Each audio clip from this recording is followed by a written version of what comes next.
이번 주 토라 포션의 이름은 후카트 율례입니다. 민수기 19장 2절의 말씀, 여호와께서 명령하시는 법의 율례, 히브리 언어로 후카트 하토라, 율례에 대해서 이스라엘 백성들에게 말씀하십니다. 이스라엘 자손에게 일러서 온전하여 흠이 없고 아직 멍에 매지 아니한 붉은 암송아지를 내게로 끌어오게 하고, 이에 정결한 자가 암송아지의 죄를 거두어 진영 밖 정한 곳에 둘지니 이것은 이스라엘 자손 회중을 위하여 간직하였다가 부정을 씻는 물 위에 간직할지니 그것은 속죄제니라. 이 시대에 지금 어떠한 일들이 일어나고 있느냐? 이 하나님의 말씀이 성취되어지는 시대 가운데 우리가 살고 있다라는 것입니다. 증명해 드릴게요. 뉴스 보겠습니다. 올리브산 9명의 유대인 대제사장과 5마리의 붉은 암송아지. 유대인들은 이 세 가지가 제3성전을 짓는 열쇠라고 여긴다고 하는데요. 어떤 이들은 메시아 도래를 예시한다고 믿기도 합니다. 자세한 소식 전해드립니다. 5마리의 붉은 암송아지는 이스라엘에 공개되지 않은 안전한 장소에 있습니다. 소들은 곧 주님의 장막이 400년간 세워져 있었던 실로의 방문객 센터로 옮겨질 예정입니다. 민수기는 붉은 암송아지의 제가 성전에서 봉사하는 제사장의 정결의식에 사용된다고 설명하고 있습니다. 성경에 제사를 재현하기 위해 관리하고 있는 붉은 암송아지들은 1살 반에서 2살 사이입니다. 암소들은 최소 3살이어야 하고 흠이 없어야 합니다. 제사를 위해서는 그 어떤 결격 사유도 있어서는 안 됩니다. 하얀 털이나 검은 털이 한 가닥도 있어서는 안 됩니다. 붉은 암송아지와 관련된 의식은 올리브산에서 치러져야 하며 성전이 바로 보이는 장소여야 합니다. 12년 전에 확보된 이 땅은 2가지 기준에 맞습니다. It had to be exactly at the front of place that the priest that made this ceremony can see the holy of the holy place. 이츠하크 마모라피는 제3성전 건립을 목표로 하는 우분의 예루살렘을 이끌고 있습니다. 그가 이 땅을 소유하고 있습니다. And we hope that in a year and a half from today, we can make here in this area the ceremony of the red heifer. That actually will be the first step to the temple. 마모라피는 죽은 것을 만져서 더럽혀지지 않은 제사장들이 필요하다고 말했습니다. The Temple Institute actually have 9 pure priests. They didn't born in hospital, okay? They born at home. Because they are priests, so anyway, they don't go to any cemetery. And they are pure. And they are waiting. So we have the priest, we have the red heifer, we have the land, and we have everything ready. We just need to wait another 1.5 years. 성경적 이스라엘 건립을 위해 헌신한 보네 이스라엘의 바이런 스틴스는 미국에서 붉은 암송아지를 찾는 일을 도왔습니다. 그는 붉은 암송아지들이 2000년 만에 처음으로 발견된 것이라고 전했습니다. 또 제3성전을 향한 과정은 유대인들이 세계 구석구석에서 약속의 땅으로 돌아오며 이스라엘이 한 나라가 됐을 때 시작된 일이라고 말했습니다. And then in 1948, in one day they were reborn as a nation, and nobody said that could happen. And then you move forward, and Israel continues to be this strong nation, and all of these prophecies start fulfilling. There's so many now have been fulfilled. It's just incredible, the evidence of what God is doing with Jerusalem as the center of that. And the temple is the center of Jerusalem. And so how can it happen and how will it happen? I don't think anyone really knows for sure. 스틴스는 예루살렘이 모든 나라를 위한 기도의 집이 되어야 한다고 말했습니다. In the Bible, it says when Solomon built the first temple, he said, this is a house of worship for all nations. That's what the temple is. And I think a lot of people think it's just the Jewish temple, but that's not true. It's for all the nations of the earth. 조엘 로젠버그 작가는 제3성전에 대한 유대인들의 관점이 다르다고 말했습니다. Jews are divided actually between does the Messiah himself have to come and build the temple, or do you build the temple and the Messiah comes? So among those Jews, Israelis who care, that's actually they're divided into two different camps. I think most Israelis don't think about it, don't care, and actually would get a little worried of talk of a third temple because we already have enough trouble. 로젠버그 작가는 기독교 공동체의 다양한 관점을 이야기했습니다. Those who think about it and those who don't. Most Christians, I think, don't think about the third temple, but those who do believe that it will be built before Jesus returns for the second coming, not necessarily before the rapture, but definitely before the second coming, and that the Antichrist will take over that third temple during the tribulation and try to rule the world from there. Could it happen in our lifetime? That to me is intriguing. I think we don't know, but there are some Jews who are really making, as you're reporting on, preparations to get ready for that moment, and that's something to watch closely. 스틴스는 2024년 6월절에 열릴 붉은 암송아지 의식에 모든 사람들을 초대할 계획이라고 말했습니다. Everything is in place now with the red heifers. As long as they stay pure, one of them stays pure, then we have everything in place, including the priest. 마이모니데스의 기록에 따르면 모세 시대에 붉은 암송아지 9마리가 제2성전 시기까지 있었다고 합니다. It's not his way to write, but suddenly he said the tent will make the Messiah. We know that the Messiah will make the tent. Maybe we have the privilege to be one of these people that help the Messiah to do it. So we're waiting. 제3성전에 대한 다양한 의견이 존재하는 가운데 2024년 6월절에 붉은 암송아지 의식이 치러질 예정입니다. 자, 민수기 19장 10절의 말씀.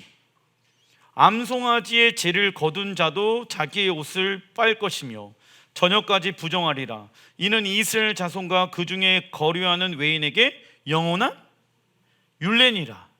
영원하다라는 거예요. 율례라는 거예요. 그게 히브리 언어로 이번 주 후카트, 율례예요.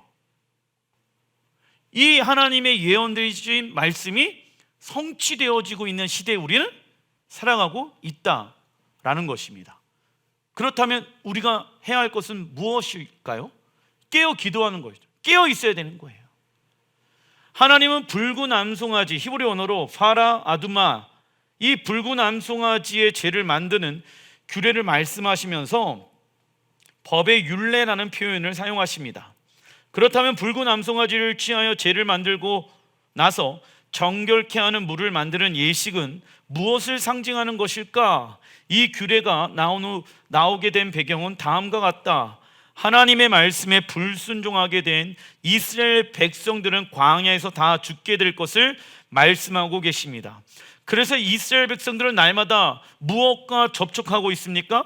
죽음과 접촉하고 시체를 만지게 되므로 의식상 부정한 상태가 되어져서 성막에 들어갈 수가 없었다라는 거예요. 그러니까 의식을 치러낼 수가 있는 상태가 아니었다는 거예요. 그 영혼이 범죄한 것이 아니라 의식상 예식을 치를 수가 없는 상태가 되어졌다. 그래서 하나님은 늘 죽음과 대면하고 살았던 이스라엘 백성들의 부정한 상태로 성막에 들어옴으로써 죽임을 당하지 않도록 하기 위해 무엇을 주고 계십니까? 붉은 암송아지 규례를 주고 계시는 것입니다. 그리고 사람의 시체로 인해 부정케 되어지면 3일째 되어지는 날과 7째 되어지는 날에 붉은 암송아지의 잿물을 씻고 정결케를 행하야지 부정함이 제거되어지고 성막에 들어가 하나님의 영광을 볼 수 있게 하셨습니다. 즉 하나님은 너무나도 싫어하는 것이 있었다. 무엇을? 사람이 죽는 것을 너무나도 싫어하셨고, 사람이 죽음과 접촉해서 의식상에 부정케 된 자들은 하나님의 성소에 들어갈 수 없는 것을 지금 말씀하고 있는 거예요. 그래서 히브리서 9장 13절에 이 민수기 19장의 말씀을 근거하여 히브리서 기자는 다음과 같이 말합니다. 염소와 송아지의 피로 하지 아니하고 오직 자기의 피로 영원한 속죄를 이루사 단번에 성소에 들어가셨느니라. 아멘. 14절 염소와 황소의 피와 및 암송아지의 죄를 부정한 자에게 뿌려 그 육체를 정결하게 하여 거룩하게 하거든 하물며 영원하신 성령으로 말미암아 흠없는 자기를 하나님께 드린 그리스도의 피가 어찌 너희 양심을 죽은 행실에서 깨끗하게 하고 살아계신 하나님을 섬기게 하지 못하겠느냐.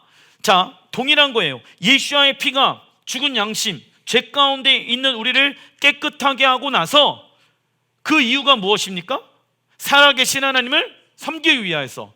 자, 이스라엘 백성들이 암송아지의 이 법의 율례를 행하라라고 말씀하시는 이유는 무엇이냐면 성소에서 이스라엘 백성들이 하나님의 영광을 바라보며 하나님을 섬길 수 있는 방법을 열어놓으신 거야. 왜냐? 40년 동안 계속 광야 가운데 사람들이 죽어났거든. 그 상태에서는 하나님을 섬길 수가 있습니까? 없습니까? 없는 상태야. 그래서 이 법의 규례를 말씀해 놓으신 거야. 히브리서 기자는 14절에 염소와 황소의 피와 암송아지의 죄는 신체를 정결케 하여 의식상의 부정함을 씻는 것을 말하고 있습니다. 그러나 15절에 우리 예수와의 피는 우리의 양심의 죄를 씻겨서 우리를 정결케 하여 이 땅에 임할 성소에 들어가 하나님을 섬길 때가 올 것을 말하고 있다는 것이죠. 그렇다면 우리는 어디에서 하나님을 섬길까요? 예수와의 피를 의지해서 어디에서? 새하늘과 새 땅과 새 예루살렘에서. 즉 붉은 암송아지의 잿물, 이 정결의 물은요 무엇을 상징한다? 예수와의 피, 보혈을 상징한다. 그러나 현재 유대인들은요 예수야를 메시아로 믿지 않기 때문에 이 민수기 19장의 말씀을 그대로 행합니다. 그래서 유대 랍비 이치앙 마모라는 사람은 붉은 암송아지 예식은 감난산에서 거행되어야 하며 성전에서 있는 곳을 일직선으로 바라볼 수 있는 장소가 되어야 하기 때문에 전 재산을 들여 그 땅을 소유하게 되어집니다. 그리고 현재 붉은 암송아지 예식을 집행할 수 있는 9명의 정결한 제사장들이 이스라엘 성전 연구소에서 준비되어 있습니다. 이들 또한 감추어져 있어요. 사람들과 외부에 접촉을 하지 못하게끔 구별되어진 삶을 살아내고 있습니다. 어디에서요? 광야에서. 하나님만을 바라볼 수 있는 방법들, 하나님의 음성만을 들을 수 있는 그 시간들을 광야에서 제사장 훈련을 시키고 있다는 거예요. 어렸을 때부터. 그리고 이 예식의 제일 중요한 것이 무엇입니까? 붉은 암송아지가 전 세계에 몇 마리가 태어났지만 흰색 털이나 검은색 털이 섞여 있거나 흠집이 있어서 실격하게 되어진다. 그런데 최근 아무 의미 없는 5마리의 붉은 암소가 미국 텍사스에서 이스라엘 실로로 옮겨지게 되어졌습니다. 이 5마리 중 한 마리는 2000년 만에 나타난 붉은 암송아지가 될 가능성이 매우 높다라는 거예요. 여러분들 1948년도에 5월 달에 이스라엘이 회복되어진 거에 놀라운 어떤 하나님의 역사와 하나님의 계획하심을 우리가 알게 되어진 것처럼 내년이 그러한 시간이 되어질 수도 있다라는 것이죠. 그래서 이들은요 계획 중에 내년 5784년도 6월절 또는 오순절 절기에 이 예식을 치를 것을 예상하고 있습니다.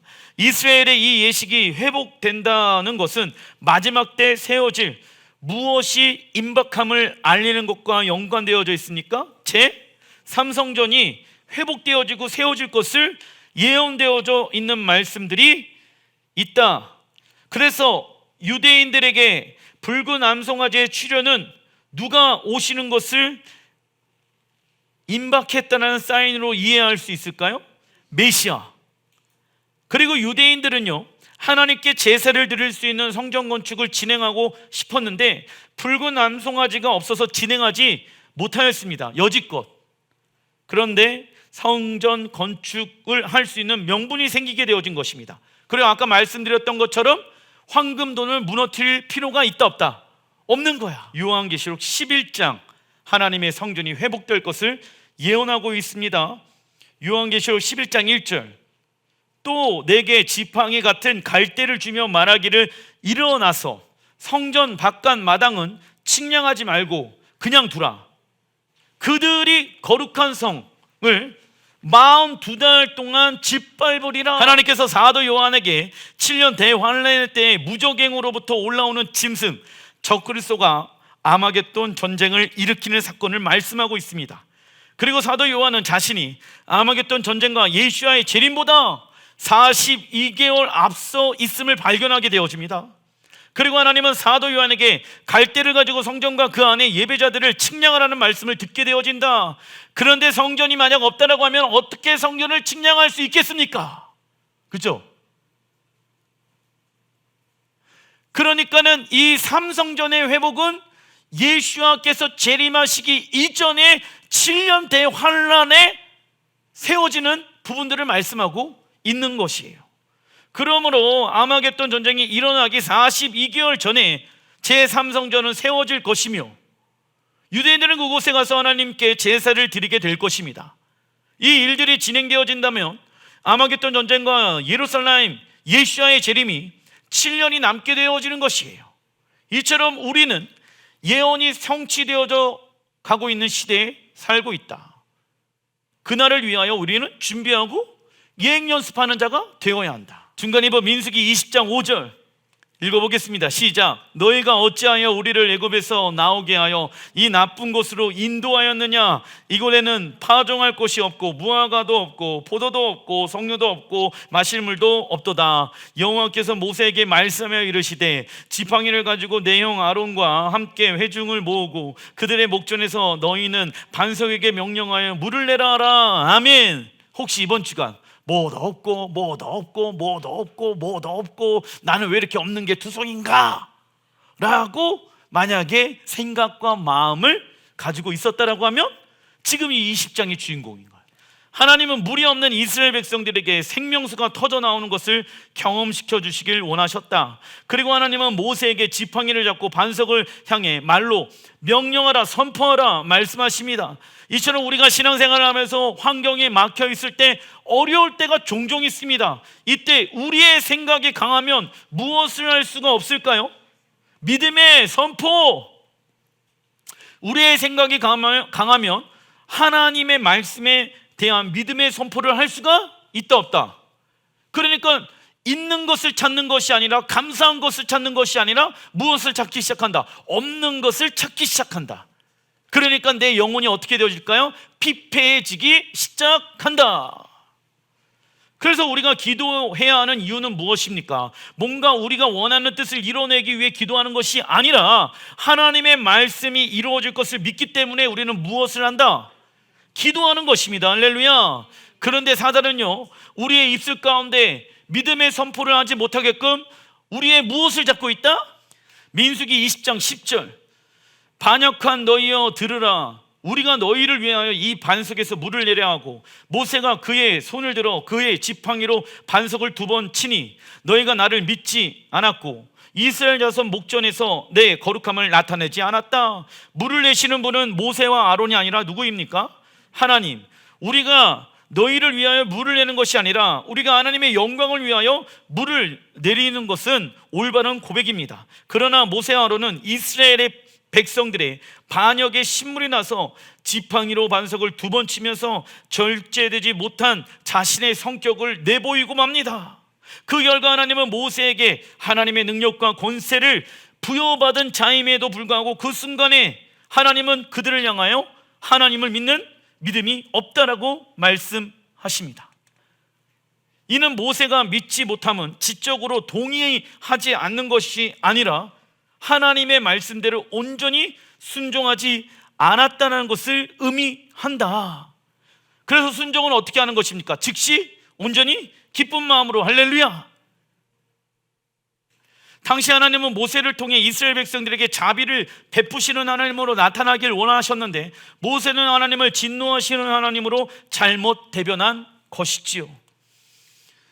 자, 그러면 민수기 21장 4절의 말씀, 백성이 오르산에서 출발하여 홍해길을 따라 에돔 땅으로 우회하려 하였다가 길로 말미암아 백성의 마음이 상하니라. 백성이 하나님과 모세를 향하여 원망하되 어찌하여 우리를 애굽에서 인도해 내어 이 광야에서 죽게 하는가? 이곳에는 먹을 것도 없고 물도 없도다. 하나님의 은혜가 떠나면 자꾸 내 입술 가운데 무엇이 없다라고 이야기합니까? 먹을 것도 없고 물도 없다. 6절, 여호와께서 불뱀들을 백성 중에 보내요. 하나님이 뭘 보내신다? 조심하시라. 백성을 물게 하심으로. 뱀이야. 8절, 여호와께서 모세에게 이르시되 불뱀을 만들어 장대 위에 매달아라. 물린 자마다 그것을 보면 살리라. 모세가 놋뱀을 만들어 장대 위에 다니 뱀에게 물린 자가 놋뱀을 쳐다본즉 모두 살더라. 약속의 땅에 입성을 둔 앞에 두고 모세는 에돔 왕에게 사신을 보내어 정중하게 그 길을 지나갈 수 있도록 요청합니다. 그러나 에돔 왕은 두 번이나 모세의 요청을 거절하게 되므로 멀리 돌아가야 하는 상황이 되어졌고, 이스라엘 백성들은 쉽게 마음이 상하게 되어져 하나님과 모세를 원망하게 되어집니다. 그때 하나님은 불뱀들을 보내어 이스라엘 백성들을 물게 하십니다. 그리고 모세가 하나님께 기도했을 때 하나님은 불뱀을 만들어 장대에 메어 달라고 명령하십니다. 이스라엘 백성들이 회개한 즉시 치료해 줄 수도 있는데 하나님은 왜 이렇게 하셨을까요? 장대에 메어 달린 놋뱀은요, 뱀에 대한, 사단에 대한 심판과 사람의 구속이 연결되어져 있는 그림입니다. 그래서 예수님께서는 무엇처럼? 놋뱀처럼 죽임을 당하고 들림을 받았을 때 인간의 구원과 연결되는 것을 보여주고 있는 것이다. 그리고 장대 있잖아요. 장대, 히브리 원어로 네스, 깃발이에요. 깃발대, 장대, 깃발, 기적, 능력, 이는 메시아의 칭호 중에 하나이다. 그러나 지금의 이스라엘은요, 예수님께서 놋뱀과 같이 되어 십자가에 달려 죽으신 것을 부정하고 있으며 예수를 바라보기를 거부하고 있다. 작은 산법 민수기 21장 16절, 부엘은 여호와께서 모세에게 명령하시기를 백성을 모으라, 내가 그들에게 물을 주리라 하시던 우물이라. 17절 읽어보겠습니다. 시작. 그때 이스라엘이 노래하여 이르되 우물물아 솟아나라, 너희는 그것을 노래하라. 이 우물은 지휘관들이 팠고. 아멘. 이스라엘 백성들은 가데스에서부터 부엘이라는 곳을 도착하게 되어집니다. 그리고 하나님은 이스라엘 백성들에게 우물을 예비해 놓으셨죠. 그러나 아직 우물에서 물이 나지 않은 상황입니다. 이때 다음 세대 지휘관들은요, 우물을 파기 전에 무엇을 선포합니까? 우물물들아 솟아나라, 믿음으로 말씀을 선포하고 믿음으로 노래하고 춤을 추기 시작합니다. 그러나 출애굽 1세대는 계속 불평불만만 행하였죠. 이처럼 사단은 우리의 생각과 마음을 복잡하게 만들어 무엇을 말하지 못하게끔 할까요? 믿음의 선포. 그래서 우리가 보고 싶은 대로 말하고 보고 듣고 느끼고 한다라고 하면 우리는 지금 누구와 너무 가까이 있는 것이다? 사단과 너무 가까이 있는 것이다. 보이는 대로 말하고 느끼는 대로 말하고 이러고 있다면 나는 지금 사단과 굉장히 친밀한 관계 가운데 있다라는 증거이다. 근데 보이는 것은 없어도, 느끼는 건 없어도 하나님이 우리에게, 우리의 가정 가운데, 우리 교회 가운데, 직장 가운데 예배해 놓으신 예언의 말씀을 선포하는 사람들은 지금 누구와 친밀한 관계 가운데 있는 것이다? 하나님과. 잊지 마시길 주의 이름으로 축원드립니다. 그래서 이 입에 대한, 말씀의 선포에 대한 이 예언의 말씀이 이번 주 토라포션의 이름이었는데, 예언서 사사기 11장에 입다가 나옵니다. 근데 이 입다가 잘못된 예언을 선포함으로 인해서 잘못된 신앙생활을 하게 되어집니다. 사사기 11장 1절, 길르앗 사람 입다는 큰 용사였으니 기생이 길르앗에게서 낳은 아들이었고, 이에 입다가 길르앗 장로들과 함께 가니 백성이 그를 자기들의 머리와 장관을 삼은지라. 입다가 미스바에서 자기의 말을 다 여호와 앞에 아뢰니라. 이스라엘 백성들이 하나님의 말씀으로 돌이키는 회개를 한 결과 하나님은 큰 용사 입다, 히브리 언어로 입타, 입다는요 기생의 아들이었기 때문에 기업을 받지 못하고 약속의 땅에서 쫓겨나게 되어진다. 그리고 입다는 돕이라는 땅으로 도망가서 그 땅의 리더가 되어집니다.